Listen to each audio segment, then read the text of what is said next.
ಮೇಷರಾಶಿಯವರಿಗೆ ಈ ದಿವಸ ಕೆಲವು ಕೆಲಸಗಳು ಅನಿರೀಕ್ಷಿತವಾಗಿ ಕೈಗೂಡ್ತಕ್ಕಂಥದ್ದು. ನೀವು ಅಂದುಕೊಂಡೇ ಇರೋದಿಲ್ಲ, ನಿಮ್ಮ ಗಮನದಲ್ಲೇ ಇರೋದಿಲ್ಲ, ಅಂಥ ಕೆಲಸಗಳು ನಿಮ್ಮ ಪರವಾಗಿ ಆಗ್ತಕ್ಕಂಥದ್ದು.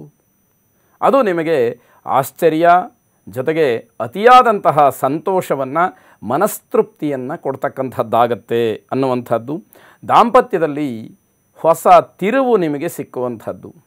ಸಾಂಸಾರಿಕವಾಗಿ ಏನೋ ಜಂಜಾಟಗಳಿರುತ್ತೆ, ಯಾವುದೋ ನಿರ್ಧಾರಗಳನ್ನು ಮಾಡಬೇಕಾದಾಗ ಕೆಲವು ವಿಷಯಗಳು ಅಡ್ಡಿಯಾಗಬಹುದು.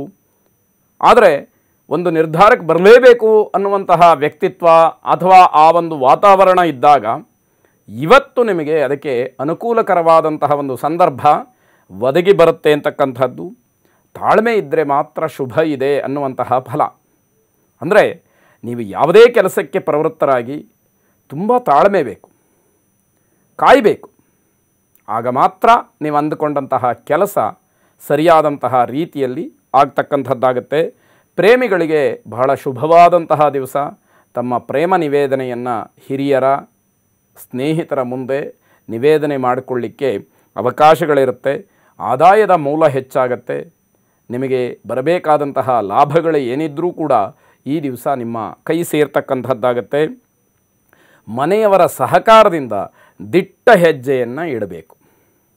ಅಂದರೆ ಯಾವ ಕೆಲಸಕ್ಕೆ, ಯಾವ ಯೋಜನೆಗೆ ನೀವು ಸಂಕಲ್ಪ ಮಾಡ್ತೀರೋ ಮನೆಯವರ ಸಹಕಾರ ಪರಿಪೂರ್ಣವಾಗಿ ಅದರ ಜೊತೆಯಲ್ಲಿ ಇರಬೇಕು ಅಂತಕ್ಕಂಥದ್ದಾಗತ್ತೆ. ಕುಲದೇವರನ್ನು ಪ್ರಾರ್ಥನೆ ಮಾಡಿ ಶುಭವಾಗಿ. ವೃಷಭ ರಾಶಿ ಸಾಂಸಾರಿಕವಾಗಿ ಬಹಳ ನೆಮ್ಮದಿ ಇರತಕ್ಕಂತಹ ದಿವಸ.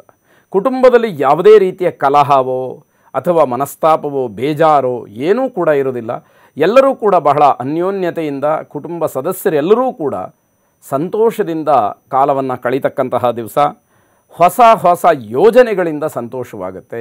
ನಾವು ನಮ್ಮ ಮನೆಯಲ್ಲಿ ಈ ಕೆಲಸವನ್ನು ಮಾಡಬೇಕು ಅಥವಾ ನಮ್ಮ ಉದ್ಯೋಗದಲ್ಲಿ ಇಂಥ ಅಭಿವೃದ್ಧಿ ಆಗಬೇಕು, ನಾವಿಂತಹ ಒಂದು ಯೋಜನೆಯನ್ನು ಹಾಕ್ಕೊಂಡು ಅದರಂತೆ ನಾವು ಕೆಲಸವನ್ನು ಮಾಡಬೇಕು ಅಂತಕ್ಕಂತಹ ಒಂದು ಚರ್ಚೆ ಇದೆಯಲ್ಲ, ಆರೋಗ್ಯಕರವಾದಂತಹ ವಾತಾವರಣಕ್ಕೆ ಅದು ಸಾಕ್ಷಿಯಾಗ್ತಕ್ಕಂಥದ್ದಾಗತ್ತೆ.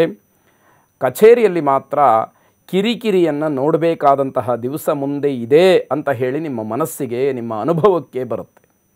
ನಾಳೆ ಬೆಳಗಾದರೆ ಕಚೇರಿಗೆ, ಆಫೀಸಿಗೆ ಹೋಗಬೇಕು, ಅಲ್ಲಿ ಏನೋ ಕಿರಿಕಿರಿ ಆಗ್ಬೋದು ಅಂತಕ್ಕಂತಹ ಒಂದು ಸೂಚನೆ ನಿಮ್ಮ ಮನಸ್ಸಿಗೆ ಬರ್ತಕ್ಕಂಥದ್ದಾಗತ್ತೆ. ಕೆಲಸದಲ್ಲಿ ನಿರಾಸಕ್ತಿ ಉಂಟಾಗತ್ತೆ. ಅಂದರೆ ನೀವು ಯಾವ ಕೆಲಸವನ್ನು ಮಾಡಬೇಕು ಅಂತ ಹೇಳಿ ಅಂದುಕೊಳ್ತೀರೋ ಆ ಕೆಲಸಕ್ಕೆ ನಿಮಗೆ ಮನಸ್ಸಿಗೆ ಸಮಾಧಾನ ಇಲ್ಲದೇ ಇರತಕ್ಕಂಥದ್ದಾಗತ್ತೆ. ಆ ಕೆಲಸದ ಬಗ್ಗೆ ಏನೋ ಬೇಸರವಾಗ್ತಕ್ಕಂಥದ್ದಾಗತ್ತೆ. ಆರೋಗ್ಯ ನಿಮಗೆ ಸ್ವಲ್ಪ ಮಟ್ಟಿಗೆ ಸಮಸ್ಯೆಯನ್ನುಂಟು ಮಾಡುತ್ತೆ. ವಿಶೇಷವಾಗಿ ಸೋಮಾರಿತನ ನಿಮ್ಮನ್ನು ಹಿಡಿದಿಟ್ಬಿಡುತ್ತೆ. ಆ ಒಂದು ಸೋಮಾರಿತನದಿಂದ ನಿಮ್ಮ ಕೆಲಸಗಳನ್ನೆಲ್ಲ ಹಾಳು ಮಾಡಿಕೊಳ್ತಕ್ಕಂಥದ್ದಾಗತ್ತೆ. ಬುದ್ಧಿವಂತಿಕೆಗೆ ತಕ್ಕ ಚಟುವಟಿಕೆ ಇರಬೇಕು. ನಿಮ್ಮಲ್ಲಿ ಬುದ್ಧಿವಂತಿಕೆ ಇದೆ, ಭಗವಂತನ ಅನುಗ್ರಹ ಜನ್ಮತಃ ನಿಮಗೆ ಅದು ಪ್ರಾಪ್ತವಾಗಿರಬಹುದು. ಆದರೆ ಆ ಬುದ್ಧಿವಂತಿಕೆಗೆ ಅನುಗುಣವಾಗಿ ಚಟುವಟಿಕೆ ಇರಬೇಕು. ಆ ಬುದ್ಧಿವಂತಿಕೆಯನ್ನು ಹೇಗೆ ಉಪಯೋಗಿಸ್ಕೊಳ್ಬೇಕು ಅನ್ನುವಂಥದ್ದು ಗೊತ್ತಿರಬೇಕಾಗತ್ತೆ. ಧನ್ವಂತರಿ ಮಹಾವಿಷ್ಣುವನ್ನು ಪ್ರಾರ್ಥನೆ ಮಾಡಿ ಶುಭವಾಗಿ. ಮಿಥುನ ರಾಶಿ ವ್ಯಾವಹಾರಿಕವಾಗಿ ಸ್ವಲ್ಪ ನಷ್ಟವನ್ನು ಅನುಭವಿಸಬೇಕಾಗತ್ತೆ. ಜೊತೆಗೆ ಯಾವುದು ಸೂಕ್ತ ಅಲ್ಲವೋ ಅಂತಹ ನಿರ್ಧಾರಗಳನ್ನು ಮಾಡಿಬಿಡ್ತೀರಿ. ಅದು ದೊಡ್ಡ ತಪ್ಪಾಗತ್ತೆ. ಯಾವುದೇ ತೀರ್ಮಾನಕ್ಕೆ ಬರಬೇಕಾದರೂ ಕೂಡ ಸರಿಯಾದಂತಹ ಆಲೋಚನೆ ಬಹಳ ಮುಖ್ಯ, ಅದಕ್ಕೆ ಅನುಗುಣವಾದಂತಹ ನಿರ್ಧಾರ ಬಹಳ ಮುಖ್ಯ ಅನ್ನುವಂಥದ್ದು ಗೊತ್ತಾಗಬೇಕು.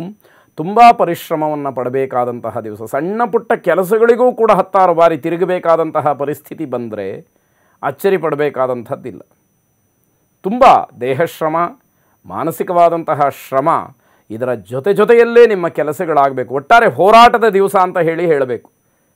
ಸಣ್ಣ ಪುಟ್ಟ ಕೆಲಸಗಳಿಗೂ ಕೂಡ ಹೋರಾಟ ಮಾಡಿ ನಿಮ್ಮದಾಗಿಸ್ಕೊಳ್ಬೇಕು ಅಂತಕ್ಕಂಥದ್ದು. ಅಲ್ಪ ಗಳಿಕೆ ಆದರೆ ತೃಪ್ತಿ ಇರುತ್ತೆ. ನೀವು ಕಷ್ಟಪಡ್ತೀರಿ, ಕೊನೆಯಲ್ಲಿ ನೋಡುವಾಗ ಲಾಭಾಂಶ ಸ್ವಲ್ಪ ಪ್ರಮಾಣದಲ್ಲಿರುತ್ತೆ, ಆದರೆ ಆತ್ಮತೃಪ್ತಿ ಇರುತ್ತೆ. ನಾನು ಪ್ರಾಮಾಣಿಕವಾಗಿ ದುಡಿದಿದ್ದೇನೆ, ನನಗೆ ಅದಕ್ಕೆ ತಕ್ಕ ಪ್ರತಿಫಲ ಸಿಕ್ಕಿದೆ ಅನ್ನುವಂತಹ ಭಾವ ನಿಮ್ಮಲ್ಲಿ ಮುಖ್ಯವಾಗತಕ್ಕಂಥದ್ದು. ಯಾವುದೇ ರೀತಿಯ ಮನಸ್ತಾಪಗಳನ್ನು ಮಾಡಿಕೊಳ್ಬೇಡಿ. ಯಾರ ಜೊತೆಯಲ್ಲೂ ಅಷ್ಟೇ. ಜಗಳ ಮಾಡ್ತಕ್ಕಂಥದ್ದು ಒಂದು ಕ್ಷಣ, ಮನಸ್ತಾಪ ಮಾಡ್ಕೊಳ್ತಕ್ಕಂಥದ್ದು ಒಂದು ಕ್ಷಣ, ಆದರೆ ಅದನ್ನೆಲ್ಲ ಮರೆತು ಒಂದಾಗ್ತಕ್ಕಂಥದ್ದಕ್ಕೆ ಬಹಳ ಸಮಯ ಬೇಕಾಗಬಹುದು. ವಿದ್ಯಾರ್ಥಿಗಳಿಗೆ ಶುಭವಾದಂತಹ ದಿವಸ. ಪ್ರೀತಿಸಿ ಮದುವೆಯಾದಂಥವರಿಗೆ ಸಮಸ್ಯೆಯಾಗ್ತಕ್ಕಂತಹ ದಿವಸ. ಮಾತಿಗೆ ಮಾತು ಬೆಳೆಯುತ್ತೆ, ವಾದ ವಿವಾದಗಳಾಗತ್ತೆ, ವೈಯಕ್ತಿಕವಾಗಿ ಇರತಕ್ಕಂತಹ ಕೆಲವು ದೌರ್ಬಲ್ಯಗಳನ್ನು ಮಾತಾಡಲಿಕ್ಕೆ ಪ್ರಾರಂಭ ಮಾಡ್ತೀರಿ, ಮನಸ್ತಾಪವಾಗತ್ತೆ. ಇದರ ಅವಶ್ಯಕತೆ ಖಂಡಿತವಾಗಿ ಇರೋದಿಲ್ಲ. ಪಾರಿಜಾತ ಸರಸ್ವತಿಯನ್ನು ಪ್ರಾರ್ಥನೆ ಮಾಡಿ ಶುಭವಾಗಿ.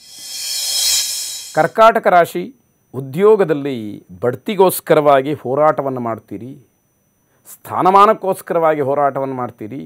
ಆದರೆ ಅದ್ಯಾವುದು ಫಲಿಸೋದಿಲ್ಲ, ಪ್ರಯೋಜನವಾಗೋದಿಲ್ಲ, ನಿರಾಸೆಯಾಗತ್ತೆ. ಆ ನೋವನ್ನು ಕೂಡ ಭರಿಸಬೇಕಾದಂತಹ ಪರಿಸ್ಥಿತಿಯನ್ನು ನೋಡುವಂತಹ ದಿವಸ.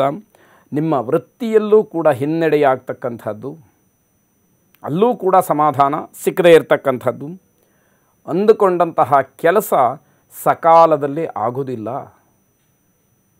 ನೋಡಿ, ಗ್ರಹಗತಿ ಚೆನ್ನಾಗಿಲ್ಲ ಅಂತಾದಾಗ ಸಾಲಿಗೆ ಎಲ್ಲವೂ ಕೂಡ ನಕಾರಾತ್ಮಕವಾದಂತಹ ಫಲವನ್ನೇ ಕೊಡ್ತಾ ಹೋಗುತ್ತೆ.